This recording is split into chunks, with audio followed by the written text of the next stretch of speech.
Alright guys, thanks for tuning in iCup TV. You guys, you're tuning into iCup Clan League Season 20, Week number 4, Division A, between SAS versus vTv, and it's going to be Series number 2, Game number 1, and now spawning at the 9 o'clock position on Pathfinder, it will be the purple Zerg, Sas's Ace here, and then spawning in the top right, it will be the yellow Zerg, very talented veteran stroke here. Now, interesting enough, both these players were in the 2v2, and you know they were kind of head on with each other, and I feel like that's going to show in this replay and series between these guys. And Pathfinder, let's just talk about this map real quick. Now, it is going to be a ZBZ, so we're going to see a lot of early game aggression in this matchup. Keep in mind as well. Now your main is on the high ground. And let's try to figure out where the ramp is. The ramp here, so you can still set up contains and etc.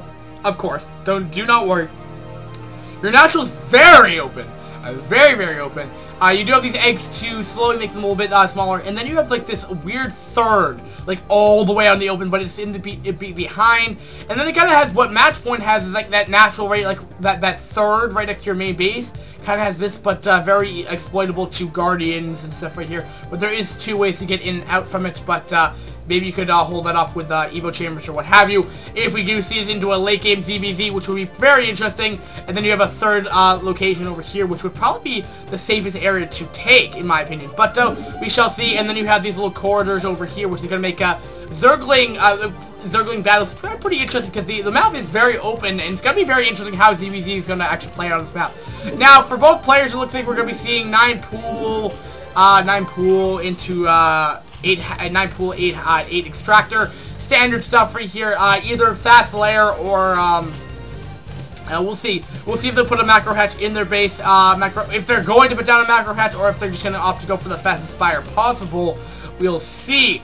Now, Ace, I don't know. I mean, Ace was not a bad player, for sure. Ace knew what he was doing in the 2v2, and I want to say the same for Stroke. Stroke's timings were a little bit off for the 2v2, but, I mean, Stroke's timings were a little off, but that's okay. Not super killer. I mean, maybe 10, 15 seconds at the latest, which, you know, in a mirror matchup can be, you know, make or break the game, but, I mean, we'll see if it's going to play out that substantially. I mean, that's pretty much an over-exaggeration, I think, 15 seconds. But, we'll see, though. But, first initial 8 lings, I think it should be. No, 6 lings it will be from both players. But we're going to be seeing a macro rush coming out of Ace here. And what this is going to, what this means, pretty much, is that Stroke has a window to do damage here. Now, if he wants to pump out a lot of lings and potentially just go for a ling bust, it's a very potent strategy that he could go for. He could try to break this down and just break through this, but it's gonna be hard to break through a nice little concave,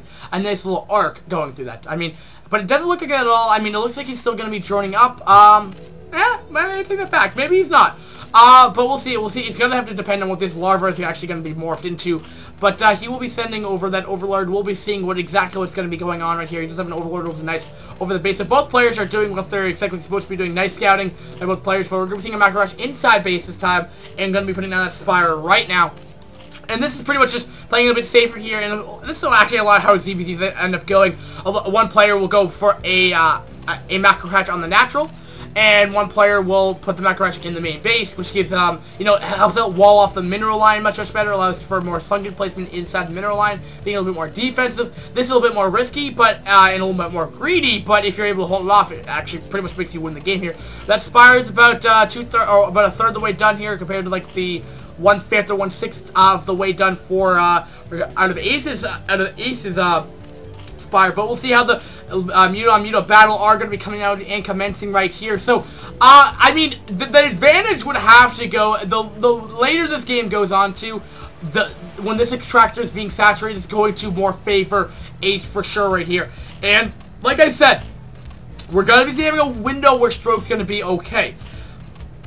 But, I mean, keep in mind that, you know, Ace has to invest in a lot more lings because he has to arc this very well because he just can't afford a ling run by. I mean, what we saw in week number 3, we saw in the ZVZ between Blue Walks and someone else. I forgot the guy's player's name, but the fact of the matter is that Blue was doing the exact same thing where he went macro hatch, but he didn't have enough lings, and they all get through.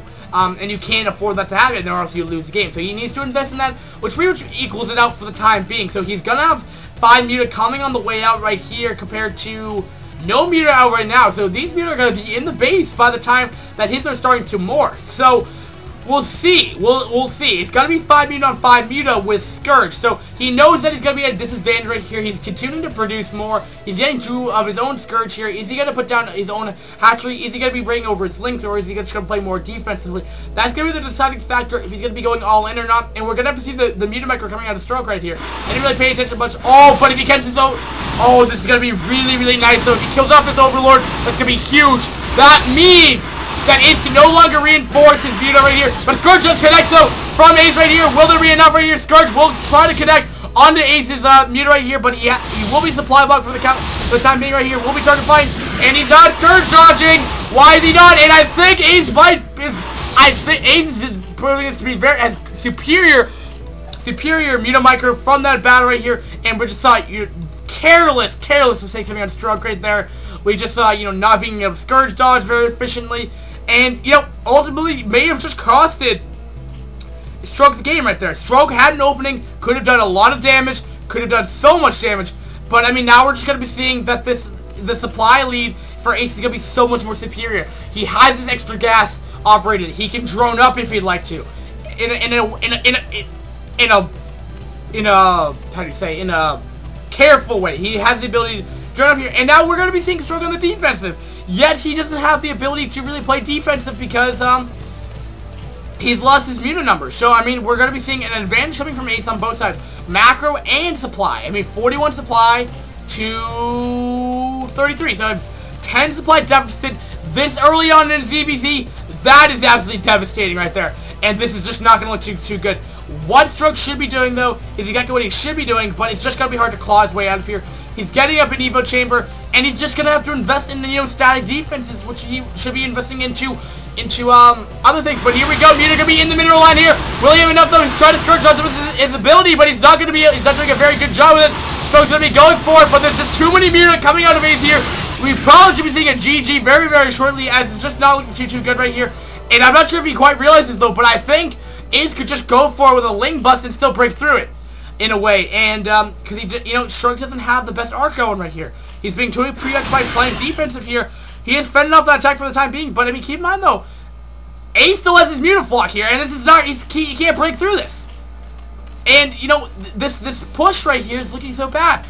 We're seeing no extra tech right now, and it's just going to be continued production of Muta and drones right here. I mean, it's going to be interesting how it's going to fit in drones in here, as he's taking some economic damage here, and Stroke is just at a huge deficit here, and I can't fathom the way that he can come back. But you can try, and I'm going to vote, I hope that he can do well, but, yeah.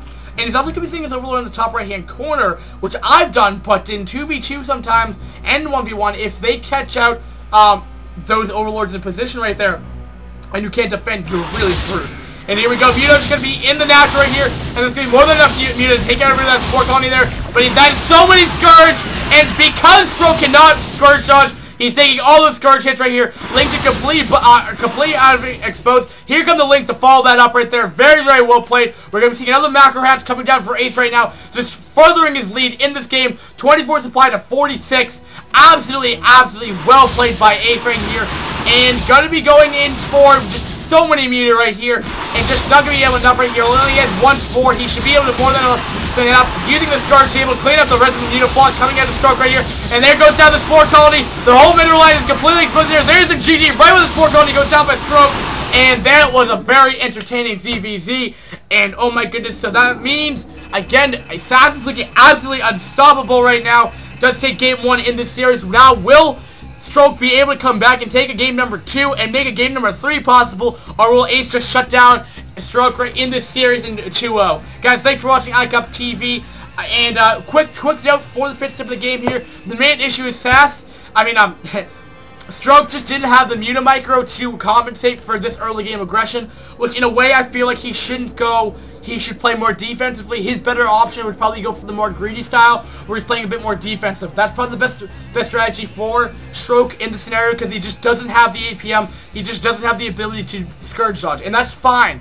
But you just need to figure out what you need to compensate that, because you wouldn't 2-rack someone if you can't micro. In this scenario, you don't go one base Muta all in or pretty much, I mean, it's everything all in. Pretty much everything in Zerg is all in, because if it doesn't work, you're pretty much screwed, whatever tech you're going. But if you're going this build which is standard and you can't pull it off, you might be better off just doing the more greedier version and just hope that you can you get up enough Sunkens and what have you. I mean, I don't even know what Ace's dodging abilities are. Because keep in mind that he had a much higher media count, which made Scourge dodging much easier. So in that regards, I mean, Ace may not even. I mean, Ace may even know that he can't Scourge dodge efficiently. That's why he took that expand. Might be a reason why he did that. But anyway, guys, thanks for watching. We'll be going to game number 2 right now, guys. Thanks for watching and peace, guys.